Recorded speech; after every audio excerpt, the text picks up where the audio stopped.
shoot. I knew this was gonna happen!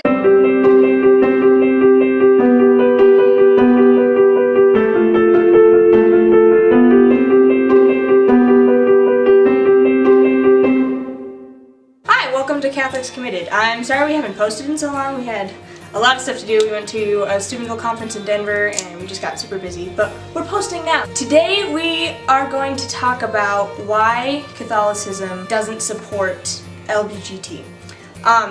Today is the last Saturday of June, which, as most of us know, was Pride Month. And so we're going to go into and explain why the Catholic Church doesn't support homosexual marriage and why the Catholic Church doesn't support the accepting of transgenderism. Let's get started. Society has forgotten that marriage was created by God. Marriage being created by God means that we as human beings did not make the laws for marriage. It was God that made the laws for marriage. And we can see the laws that He created through how the human body is designed. He designed the male and female body to complement each other and to work together, which provided a physical proof of what the laws of marriage are, a natural proof. The physical side of marriage alone is not the only proof that shows that heterosexual marriage is the only option for good Christians. There are also biblical proofs and moral proofs that are proven through many different aspects of faith and of science together. When the church doesn't support homosexual marriage, it is not because the church is making all these evil laws, telling people that they're not holy. It is simply because the church is following the guidelines for marriage that God Himself created. Marriage in the Catholic Church is one of the 7 sacraments. It is one of the things in which God provides the most grace for it to work correctly. And it is our job to uphold what marriage entails. For a Catholic marriage, and really for any marriage to be valid, there are 4 things that have to be present. The marriage has to be free, which means that the 2 parties entering into marriage came with no reservations. They weren't forced to do it. They didn't feel pressured to do it. It's totally free. They're here of their own accord. The second thing is that the marriage has to be total. Both parties in the marriage have to be completely willing to give everything to each other in the union. And that even means when it comes to consummating the marriage after the marriage has taken place. The marriage has to be a total offering of each person to one another. The third thing that defines a valid marriage is faithful.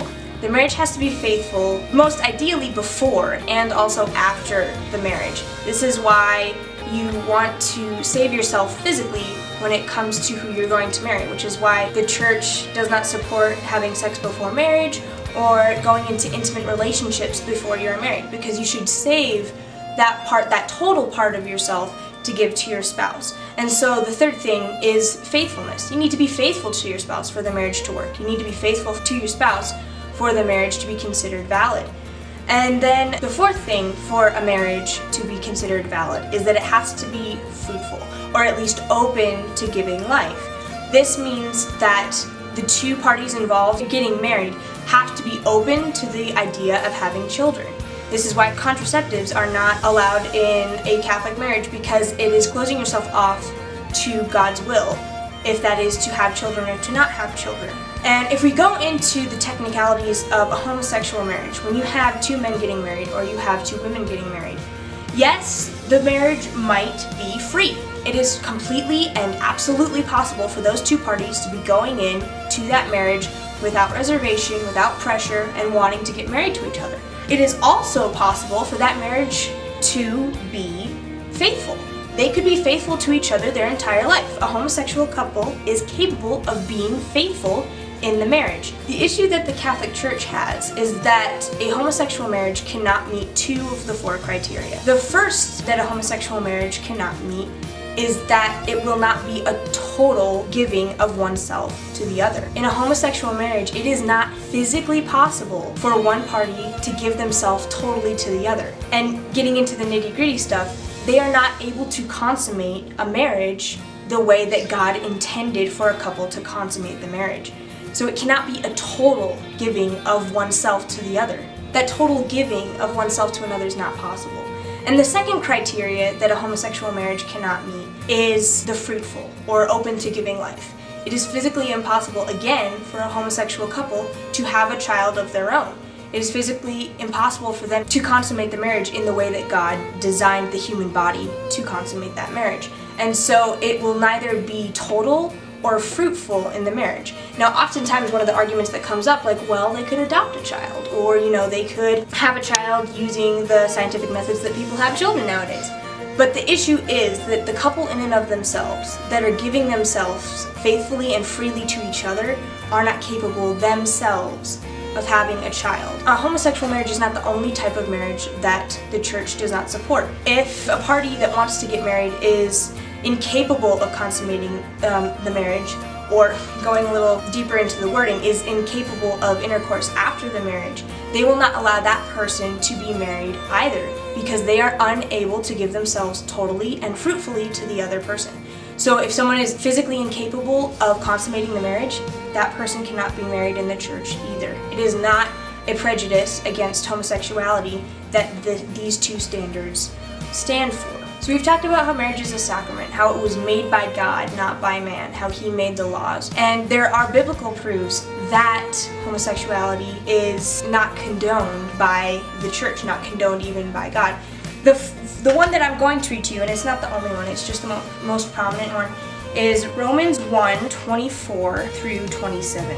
Therefore, God gave them up to the lusts of their hearts, to impurity, to the dishonoring of their bodies among themselves, because they exchanged the truth about God for a lie, and worshipped and served the creature rather than the Creator, who is blessed forever. For this reason, God gave them up to the dishonorable passions. Their women exchanged natural relations for unnatural, and the men likewise gave up natural relations with women and were consumed with passion for one another, men committing shameless acts with men. There are other scripture verses that condemn acting upon homosexual urges and homosexual feelings. This includes Genesis chapter 19, verse 1 through 29, 1 Timothy chapter 1, verse 8 through 10. And then there's also another reference in the Catechism of the Catholic Church, which is 2357 through 2359.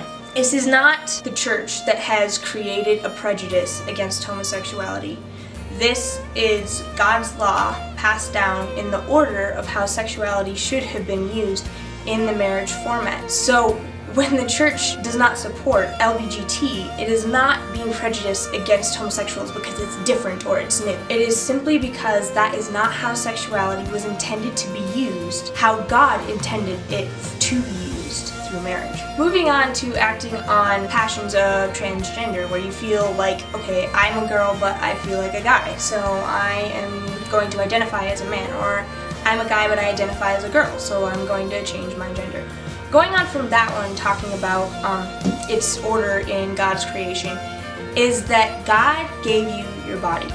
When you were created, He breathed life into you and gave you the body that He desired you to have.